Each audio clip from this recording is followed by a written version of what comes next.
Master Pinego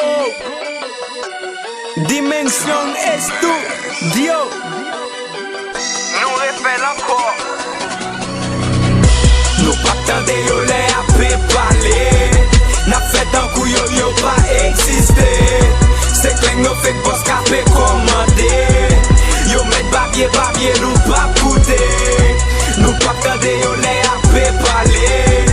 Na fè tan kou yo pa eksiste. Se kleng nou fèk boss kape komande. Yo met babye nou pa koute. Pon ya fle chake yo ti bit. Pou matel pou m'fè hit. Pou yo gen avni e bon respect mwen kon Jésus. Tout sa m'te fè e fè m'refè. Atan mwa poal gen beaux affaires. Tout fan mwen yo ki la nou metten poal bon nou l'pakem dan de gomeye. Kote meye fè mwen wey son rappel lik meye an avek. Zero point zero tek zero kel li an bes. Asan ap kompare m'nan poal fè l'ouem. Li bagye fwas ni lyrics pou l'fèm bem mèm nan rev. Kon ya map chanje rap kan de bafon wè sa. J'm fè sa en black la saldi la. Li kaka fòm risa nego kap wiki la. Master met rap la 18 la. Master Pinego rap la nan tout sens map matel pou mba nou tout jan. Se mwen ka komande lot master ou vini apwem. Nou ka wem son poète, nou pap jam jwen de mem javem. Mem le apè pap len pap koutem gen nou fe kavem. DJ Grey lese mbit la pou mwen ka bay yon kou de refwen. Nou pap tande yo le apè pale. Na fè tan kou yo pa eksiste. Se kleng nou fèk boss kape komande.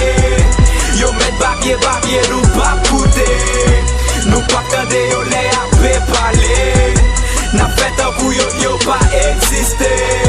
Se kleng nou fèk boss kape komande. Yo met babye nou pa koute. Play, nou replay ankor. Bum beat pou m'refel ankor. Nou fèk pli fort, fon gon mikro d'or. Black beat, double, nou fèk, nou toujou pi fort. Son bagay ki fèm fache, fèm dekouraje. A koz nan gim nan kounya ligre, trop senti pisse. Se sel ba bien di chet, le al bon kote grey. Zero conseil mes amis boss pou fan yo tende. Kounya m'poal chanje rap, e kounya m'poal mette fwa. Yo erek a fort prens la, ma bon conseil pou kapab sta. Fan mwen yo sa noue, mwen bien fel sa na bay pou master 100% l'merite. Li moutrel, el pouvel demoutrel sans jolè. Mwen fwape lak no fek, mwen chakel motherfucker. Ou pap jem kapab brive, même nan talon piem. Ki sa m'fè ankor, oh lord, oh god. DJ Grey, bon refren ankor. Nou pap tande yo le apè pale. Na fè tan kou yo pa eksiste. Se kleng nou fèk boss kape komande.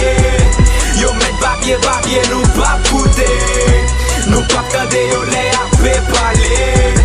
Na fè tan kou yo pa eksiste. Se kleng nou fèk boss kape komande. Yo met babye nou pa koute. Sa vle ankor, hein?